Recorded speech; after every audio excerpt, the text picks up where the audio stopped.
नमस्कार मित्रांनो. कालच 2026साठी जे काही पद्म पुरस्कार होते तर त्यांची घोषणा झाली.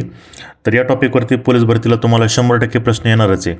तर नक्की प्रश्न कशा स्वरूपात येऊ शकतात तर हे मी या नोट्समध्ये तुम्हाला दिलेलं आहे.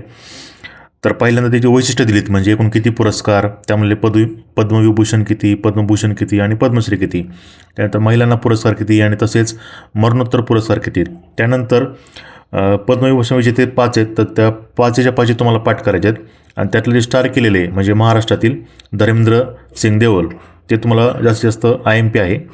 त्यानंतर पद्मभूषण विजेते हे 13 आहेत, पण सगळे पाठ करत बसायचे का नाही, तर महाराष्ट्रातले आणि इथं जे काय तुम्हाला नावं दिलेत तेवढे पाठ करायचे की जे खूप IMP आहेत. त्यानंतर पद्मश्री विजेते 113 आहेत, तर त्यातले फक्त महाराष्ट्रातले आपले 11 जण आहेत ते करायचे. आणि 1-2 जण जे दुसऱ्या देशाचे आहेत किंवा मरणोत्तर आहे किंवा खेळाडू आहेत तर त्यांची नावं इथं मी तुम्हाला दिलेली आहेत. तर एवढंच फक्त तुम्ही पद्म अवॉर्डबद्दल म्हणजे पद्म पुरस्कार 2026बद्दल केलं तरी चालेल. याच्या बाहेर काही प्रश्न तुम्हाला जाणार नाही. आणि व्हिडिओ आवडला तर जास्तीत जास्त शेअर करा. धन्यवाद.